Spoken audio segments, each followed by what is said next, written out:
Eh ben, mon cher Guillaume, ce film-là, il fallait vraiment qu'on en parle, hein. C'est clair.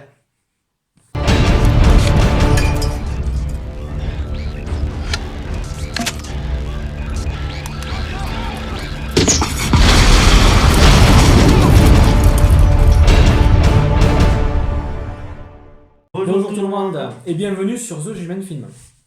Alors aujourd'hui, une vidéo, notamment une critique un petit peu particulière, puisqu'il s'agit d'un animé manga qui est sorti au printemps dernier, qui n'a pas été diffusé dans tous les cinémas de France, il y a eu juste que quelques événements dont notre cinéma l'a projeté. Il s'agit de Nicky Larson Private Eyes, voilà, à ne pas confondre avec le film de De Philippe Philippe Lachaud, Lachaud, ouais. voilà, c'est absolument pas ça. Et du coup, bon ben, on se permet de faire cette critique-là. Pourquoi? Parce qu'on en a beaucoup parlé par rapport au top 6 qu'on avait mis en place en fin d'année 2019, notamment Guillaume qui l'avait mis numéro 1 carrément, Ouais, en pole position, j'ai mis. voilà, de toute Il l'année est énorme. 2019 des meilleurs films. Voilà. On est en train de passer un moment très compliqué en France, vous le savez, avec le coronavirus. Donc les cinémas ont été fermés et beaucoup de films ont été décalés. Notamment comme Sans un bruit 2, Mulan et Bloodshot qu'on devait aller voir. Voilà. Et du coup, on s'est dit, ben, on va en profiter pour parler de ce film-là, justement, parce que ben, il fallait qu'on en parle tout simplement. Alors avant de commencer cette critique, Guillaume, est-ce que tu peux nous dire, pour notamment ceux peut-être qui ne connaissent pas, qu'est-ce que c'est Nicky Larson et plus précisément City Hunter? Voilà. Alors, on va plus parler de City Hunter. Nicky Larson, c'est le personnage clé de l'histoire de City Hunter. Alors lui, c'est un tueur, c'est un chasseur, Tueur à gage. c'est un tueur à gages.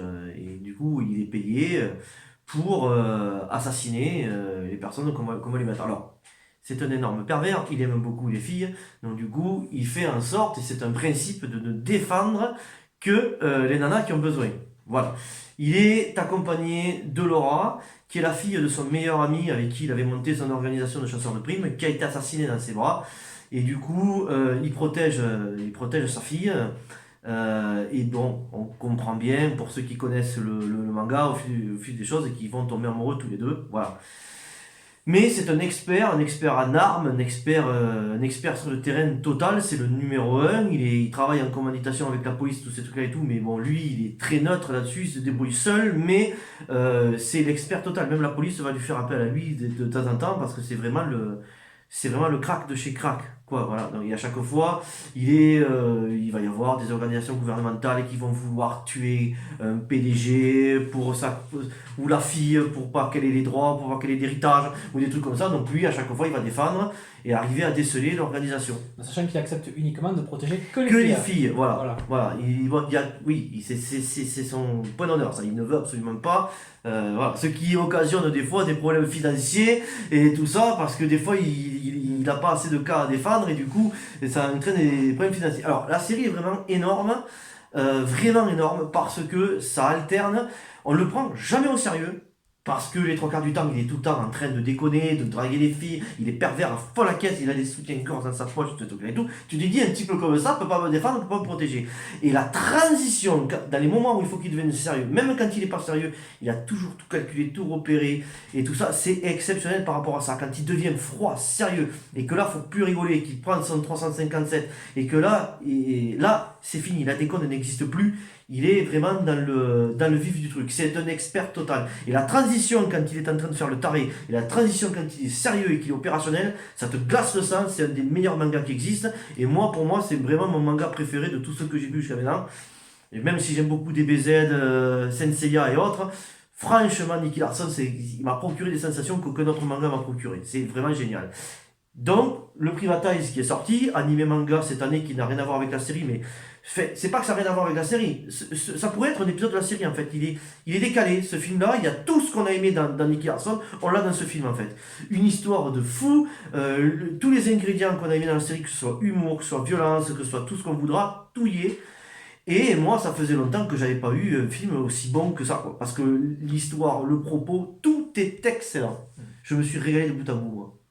Alors, chose que je précise en même temps, au niveau de ça, avant de donner ma critique sur ce film-là, c'est que on a eu plusieurs cas au niveau de City Hunter. C'est-à-dire qu'à la base, donc, il y avait le manga qui n'était pas censuré, où on voit beaucoup plus de choses, on voit Voilà, plus un livre, là c'est le manga, un livre, livre, voilà, voilà. les shonen. Donc ensuite, après, il y a donc le City Hunter, donc l'animé japonais, qui n'est pas censuré au niveau de la violence et Alors au niveau ça, des voix. Et C'est parce ensuite, que au Club Dorothée, c'est le Club Dorothée voilà. qui, dans les années, fin des années 70, début des années 80, Voilà. voulait lancer de nouveaux dessins animés qu'il n'y avait pas en France. Ils se sont pas renseignés qu'en fait c'est des mangas c'est des mangas violents et pour adultes. Donc du coup, quand ils ont reçu les traducteurs français pour les dessins animés, où nous c'était oui oui toutes les conneries, qui ont reçu Ken le survivant, qui ont reçu Nicky Larson, tout ce truc là et tout, et qu'ils ont vu la vulgarité, la violence qu'il y avait. Ils en ont fait, ils ont traduit avec des traductions merdiques pour enfants, que ce soit accepté pour les enfants en fait. Voilà. Et du coup, c'est très nul ça. Voilà, donc il y a eu énormément de coupage, quoi. Enfin, voilà, Oui, ils ont censuré, ils ont coupé, les- censuré, voilà. mis des voix débiles Voilà, et donc tout. c'est surtout en France qu'au niveau des coffrets, on retrouve surtout donc, le Nicky Larson, bien évidemment. Mais après, enfin, je veux dire, nous aussi, c'était au Club Dorothée, c'est ce qu'on avait découvert, donc c'est aussi la magie. Il y avait une magie. Voilà. Déjà, ils n'ont pas pu éviter la violence et ils n'ont pas pu éviter ce qui était dessiné. Ils ont simplement transformé un petit peu les voix. Alors les voix, maintenant, elles me gênent de plus, surtout que maintenant, ils ont sorti les coffrets en version non censurée, si vous voulez. Voilà. Donc du coup, même Ken, moi je vous envoie à prendre Ken, Cobra, vérifier que ce soit les versions non censurées. Faites-y attention à ça. Et des fois, il vaut bien mieux les regarder aussi en VO sous-titré japonais. Quand vous êtes fan des mangas, vous aurez vraiment aucune censure et là, c'est le feu de Dieu. Et du coup, ben, pour en revenir à la critique, ben, effectivement, on y a été comme ça parce qu'on était fan, et au final, on s'est retrouvé face à un film sensationnel, quoi. Je veux dire, pour moi, le gros point positif de ce film-là, c'est que tu as l'impression que tous les points positifs de la série, Ils tous sont là. les moments les plus importants sont tous réunis dans un même film. Alors, au niveau de la rigolade, du son comportement à lui, quand il voit une fille et qu'il pète un plomb, mais aussi les moments avec Laurent, où tu te dis que dans la série, des fois, il s'en fout un peu, mais pas tant que ça, puisqu'il est amoureux d'elle. Il y a une séquence dans le film, à un moment donné, elle est maquillée, on la prend pour faire un passage avec un mannequin, un truc comme ça, et là, tu sens au niveau du regard que, ben oui, c'est la femme qu'il aime. Son côté sérieux, quand il devient sérieux, qui est dans le film, et en même temps, quand il devient sérieux, il a des phrases, des dialogues qui te prend, Oui. voilà, qui sont super intéressants, presque des fois poétiques, des trucs comme ça. Mammouth, qui est toujours au top, Génial. voilà. Et un méchant, sérieux, voilà. D'ailleurs, c'est doublé par Philippe Lachaud. C'est Philippe Lachaud qui a réalisé Voilà. le film français qui était sorti cette année-là d'ailleurs, qui fait la voix du méchant. C'est ça. Et des trucs de fou, ils nous ont mis les 4 size dedans, c'est Voilà. Alors, génial, je ils vais ont en mis les venir. 4 size. Voilà. Bon, c'est pas un spoiler parce que l'animé est Oh, sorti mais il est depuis un sorti il y a moment. longtemps maintenant. Mais le fait de regrouper les 4 sizes, quand on a vu les 4 sizes, nous on était fous parce qu'on s'est dit, Génial. ils ont mis ça dedans, franchement, ils ont fait ça. Non, mais c'était vraiment exceptionnel. Et puis en plus de ça, rajouter dedans aussi des scènes d'action spectaculaires Ah oui. qu'on n'avait pas dans la série. Et forcément. le final c'est digne, Voilà. c'est digne d'un Terminator 2 de l'époque. C'est ça. Le final il est Franchement, génial. c'est sensationnel. C'est exceptionnel. Donc vraiment, pour ceux qui ne l'ont pas vu, franchement, prenez-le et regardez-le parce qu'il est vraiment sensationnel, quoi. Honnêtement, Voilà. il y a tout. Il y a tout dedans, il y a tout ce qu'on aime dans City Hunter qui est dans ce Si film-là. vous avez jamais Voilà. vu, si vous avez jamais vu l'animé, regardez celui-là. Si vous aimez pas celui-là, vous pourrez pas aimer la série. C'est Parce ça. que c'est excellent. Et la série est excellente. Donc, du coup, pour vous faire une bonne idée, quelqu'un qui n'aurait jamais vu Nicky Larson, il regarde celui-là. S'il aime pas le mec, c'est même pas la peine qu'il C'est pas s'enclenche la les série, saisons, c'est pas la peine. totalement. Parce Voilà. que franchement, niveau émotion, niveau drama, niveau rire, niveau tout, niveau ambiance, niveau couleur, niveau tout ce que tu voudras, c'est ça. C'est ça, exactement. Voilà, donc, Alors en plus, bon, il y en a eu beaucoup des films en 2019, mais c'est vrai que celui-là, le plaisir qu'on a eu devant ce il m'a film-là, renvoyé à moi la enfant dans les années 80. sensation, l'excitation, quand on est sorti de là, presque s'il y avait une autre séance, on serait allé le voir Mais ça direct. t'a renvoyé quand t'étais enfant devant le club de C'est ça, Dorothée. voilà. Ça t'a renvoyé à Et cette voilà. époque-là. Alors moi je l'ai pas mis dans le top 6 parce que bon voilà, j'ai mis les films avant ça, mais franchement, oui, il fait vraiment partie du top 6. Ah, moi je l'ai mis en numéro 1 Voilà. parce que celui-là je ne peux pas vous donner de défaut. Dans tous les films que j'ai aimés cette année, c'est pas forcément des films que j'attendais, il y a tous du défaut, même si Rambo que j'ai bien aimé, il souffre de défauts. Joker, c'est pas un personnage que j'aime particulièrement, j'ai adoré le film, c'est un pur chef-d'œuvre, c'est clair, il y a eu The Irishman, tout ces trucs et tout, mais ces films-là ne m'ont pas mis en immersion autant, ne m'ont pas renvoyé de mon enfance autant, et ne m'ont pas procuré cette sensation que s'il avait été au cinéma pendant un mois, je serais allé le voir tous les jours. Ça Voilà. c'est clair.